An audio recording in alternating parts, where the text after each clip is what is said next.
Thanks for joining us for our University of Sussex webinar. We are live talking to you from Sussex Enactors team. I'm here with two of my colleagues, and we are all members of the University of Sussex Enactors. My name is Tosin Adubisi. I'm Senior International Officer at the university, and I'm also one of the university's advisor. And my colleague is... Yeah. Oh yeah, sorry. Hello, I'm Mark Fisher. I'm a senior member of faculty in the business school. I'm also a university advisor for Enactors. My name's Lizzie, and I was the president at Enactors Sussex last year, and I've managed to turn my hobby into a career, and I'm now working as the digital engagement and events manager at Enactors UK. So for those of you who have no idea what Enactors is, which is probably a fair few, it's an international charity, essentially, where student groups all over the world develop and run and build their own social enterprises.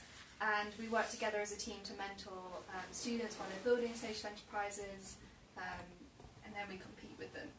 It's the general gist of what we're doing. Yeah. So it ties really nicely into what we do at university with our courses, especially here. One of my courses was New Venture Creation, and we learned essentially how to build these skills to develop our enterprises, and generally just the skills that we learn in Enactors are more soft skills than we learn in our studies, which is quite unique to a programme, like a large programme that runs alongside the university programme. Yeah, can I just follow up on that a bit if I may, because we set the business school up about 7 or 8 years ago now, I can't remember exactly when. And one of the founding principles is the idea about making sure you've got a wider experience than just from your studies, and in particular about how you can apply your studies. So it sounds like Enactors is somewhere in there as well. Yeah, we're essentially taking what we're learning, practically using it in the real world in a safe sort of, I want to say a safe environment, but in a structured environment where we get support from people who have been out there and done it and can teach us what we're doing alongside our studies. It's fantastic to hear you talk about this, because when I joined up to help out with Enactors, I always just got interested in the whole idea of social enterprise. But the more you talk about it with quite a few students, you get a lot of entrepreneurship as a concept, but the social enterprise angle, usually people try to understand that, and they're like, so how is that different? And that was something that I thought would be interesting to actually hear you guys comment on, because you teach on the courses as well. So how does that work? What's the whole social enterprise angle, and why is it actually relevant to even get involved in that at uni for you as well? I mean, for me, I know BMEC is really pushing the social enterprise angle and responsible business and ethical business. I've lost my train of thought. But aside from that, what we try and encourage people to do is come in with some issue that they've experienced in their real world. So when I met you, we met Dominique, and she came essentially with this idea. It was this is what I want to do. I had no idea how I could do this. It was a mentoring idea, wasn't it? It was a fantastic idea as well. A mentoring in her home country of Kenya, which is very unique. It's not something we've done before. It's not something any other Enactors team's done before. And you helped her develop that idea, I remember. Yeah, and the structure of it works so that there's no set, everybody does the same kind of project. It's very much your creativity and bring your own experience to it, and turn it into something new. And this particular person isn't a business student. Yeah, so she came in and is learning skills to develop a business, essentially, without having any sort of teaching. So she's doing that alongside international development, so it's still relevant to her studies. From a tutor's point of view, I think there's quite a few aspects to this. I mean, one is it's one thing to sit in a lecture and hear from an expert on researching how business works. It's another thing, we have quite a few people in Sussex who are practitioner-based people who've done it as well. It's another thing to listen to somebody do. There's nothing like doing it yourself. And I think it was that thing you said about doing yourself in a safe environment. Now, that doesn't mean there's no risks. There are always risks involved, but it means you can turn to people who can give you some advice upon the risk. And I think that's the kind of approach we've tried to do. But for me on the tutoring side, the joy of it has been to sit and watch you guys come up with this stuff and make it work. It's just so brilliant to watch you doing it. I mean, I don't want to talk about a couple of projects which have happened last year, because there's extraordinary stuff going Yeah, so our main project this year has been in Nepal, and this is really unique across all of Enactus UK essentially. And what we see when you look at the other teams as well is you see that the big projects and the really exciting projects aren't anything like what Nuance is doing. So that's what we tried to do at Sussex, and we had some students who are really passionate about Nepal, who were Nepalese and have been there. And it's all based about improving nutrition, and through improving nutrition, improving the economy, improving just general living standards and the way of life. So the way that we're doing that is entrepreneurial. It's setting up spirulina farms, which is, again, it's a very new thing. Spirulina is becoming a new supplement. You see it a lot in the supermarkets, just appearing. So it's nice that we can take something that's so innovative over here and put it somewhere where it actually is really needed. And you mentioned something that I think is really important from the teaching side as well, from the academic side. It's about getting people with different disciplines and different views, because on that group there were people from global studies, there were economists, there were business people, and I'm aware of some of the conversations that happened. There were pretty extraordinary, some challenging stuff going on between those people, and that's a really important thing I think when it comes to university study anyway, no matter where you go in university. So let's turn to the camera slightly, because it's really important to get that slightly wider view. And to be challenged in your views by other people from different disciplines. And that, to me as a tutor, is again one of the joys of Enactus, is the way that you get together and challenge each other with different views. Yeah, there's no point in coming to university and just sitting with business students and talking about business the whole time. It'd be a very dry conversation. Excuse me? I'm in the room. I'm a business student, I'm dry. So that point though is a good point that you make, is if you're just joining us, we're actually talking about entrepreneurship, the future of work and social enterprise, and why that is actually something that is relevant for students or young people to get involved with while they're at university. And that transitions quite nicely to talking about the skills for the 21st century workforce. Because we're just talking now about the whole collaboration. What's your experience about the skills? Well, this is something that as a faculty, I suspect particularly in the business school, but I'm sure I know these conversations across the wider university, we're very concerned about this. We're designing new courses now where obviously graduates will be coming out in say 5-6 years time, and we know from talking to people in business that the world in 5-6 years time is largely very different from now. And typically most students go on to graduate schemes that means they really start to motor another 2-3 years after that. So we're talking to employers about what sort of skills should our graduates have 8 or 9 years out. Now my particular area is accounting, not always the most fascinating area in the world, but we try our best to make it interesting. I'm working with some major firms on this, because in accounting there's a perception that it's about rigour and numbers and control. It will always be that. But all the numbers work now. Anything that's not judgmental is done by the computers. And increasingly in the future, the computers can do judgments, which means the requirements for accountants in the future are very different from what they are now. They're much more about the kind of soft skills we were talking about interpersonal skills, about getting groups to work. And this is where it will link back into entrepreneurship, because it's always about challenging the system and pushing the system and moving the system. Unfortunately for accountants, also whilst controlling the system. And that's a really interesting area to think about. How are you entrepreneurial? How do you push things and challenge things and disrupt things whilst also being the agent of control? So we're thinking about that a lot in terms of how this fits into our teaching. And that's where, again, working with the Enactus students, I gain a lot from seeing this in the real world, and seeing how you guys have played this all out. And that's helping to inform our course design going forward, together with speaking to employers about what the future might look like for our graduates.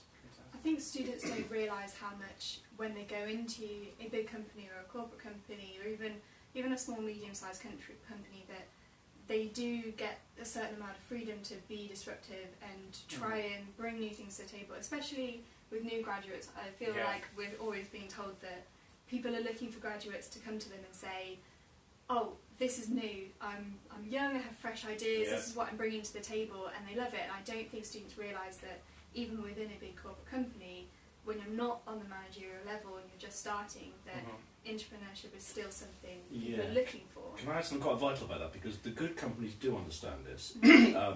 Many decades ago when I graduated, I worked for a firm called Arthur Andersen's, it's now called Deloitte in the UK. They had a very clear idea about this, and it's interesting for any organisation to think about this. They had bright young people coming in who did not know the system, and therefore ask the questions other people didn't think to ask, Yep. because they're so used to how the system worked. And when I was in that firm, the people who came in, we particularly valued that skill they had, as long as they were confident and capable and able to actually put together a critically supported argument. That skill was enormously valuable. And what we noticed was after 4 or 5 years, that started to drift away because they then became part of the system. Yeah. So what the firm then lacked was any kind of way of maintaining that, and that's, I'm sure, part of the conversation about how entrepreneurship works. Good organisations, I think, do realise the value of young people coming in and challenging them, because you've got the fresh ideas, and you just ask the questions that any sensible person would ask. And people who've been there a long time may have forgotten that question. I think it's students that don't realise that they get those opportunities to be entrepreneurial. Absolutely. And they can do bigger it at setting. uni as well. And Yeah. I think what we're trying to say is while you are at uni, you could Develop actually skills. start developing the skills, Yeah. but it may not always be in the courses that you're just doing. You've Yeah. got to explore, got to start thinking about what are your talents. And that's where we can transition into entrepreneurship right now, because we've been talking about entrepreneurship and the concept of social enterprise, which we all know. The less common one, it's more common in the UK, is intrapreneurship, which is essentially just working almost like an entrepreneur, or like an entrepreneur within an organization. And it's about getting people to celebrate community of talents. And how do you look at people and empower them to, as you said, something around disruption, which, overused words, I try not to use it, but what you find is many organizations, you hardly find any organization that is not looking for innovation, that's one thing everybody shares, and that's one thing any company can do, because ideas are all around you. So I think entrepreneurship kind of encourages students or young people coming into companies to actually be able to empower them to potentially not just engage with their work, which is something that it also does. You find it's about getting your passion and aligning it with your organizational values to create something. And in many cases, that could be something that becomes a unique value proposition for the organization. So it's a new concept, but it's really growing. And one of the things we found that is universities, I think there's an entrepreneurial bias to an extent. I get that sense, because we usually talk a lot about entrepreneurs, but most students that we actually will cultivate and will go out to create will not be entrepreneurs. Many of them will work in companies. So it's actually really a good opportunity at university to really help them develop entrepreneurial skills. And some of these 21st century skills you were talking about, do you want to outline some of those? Before I just want to come back with an accountant's view on this as well, because we actually teach this we teach this in our foundation course, because we're hoping students through our foundations will be intrapreneurs inside the university, because we're already giving them some ideas of things they might want to challenge inside the university, and that's working really well. But there's actually measured value to this as well. Yeah. Really smart firms like Google, this is what they wrestle with a lot. How to get people who are naturally entrepreneurial and therefore creative and innovative, but keep them in the system and not lose them. Because the problem for a firm is you train somebody up and you spend lots of time training up to make them very intrapreneurial, and then they walk out the door and take their ideas somewhere else. So in other words, the firms and the big firms are all realising the value in this, an accounting value in this. So it's not just about the individuals, it's about the value for the firm as well. So I've really got expertise, I suspect, in my area, but in a sense I think what accounting needs the same as everybody else. It is about, I always call it constructive creativity as opposed to destructive creativity. It kind of fits in there somewhere. You've got to, if you want to enjoy your career, if you want to get the maximum out of your career, try to be creative. It'll make the day job much more fun. But think about how to be constructively creative. That's why I don't like the destruction thing either, the disruptor and this kind of there.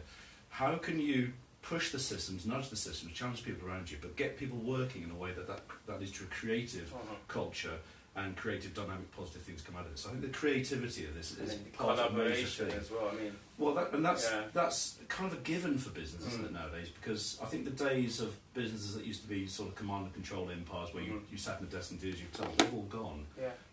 The technology has changed that. The way we work has changed that.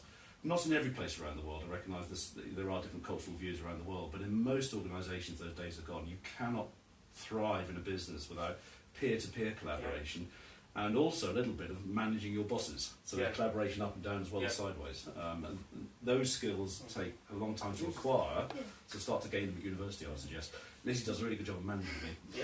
It's something something we do a lot in Actus, so with so many people who are senior to us and have much more life experience that you don't get up until the point you go to university. And I think students don't always take advantage of their tutors so much. Yeah, I agree with that.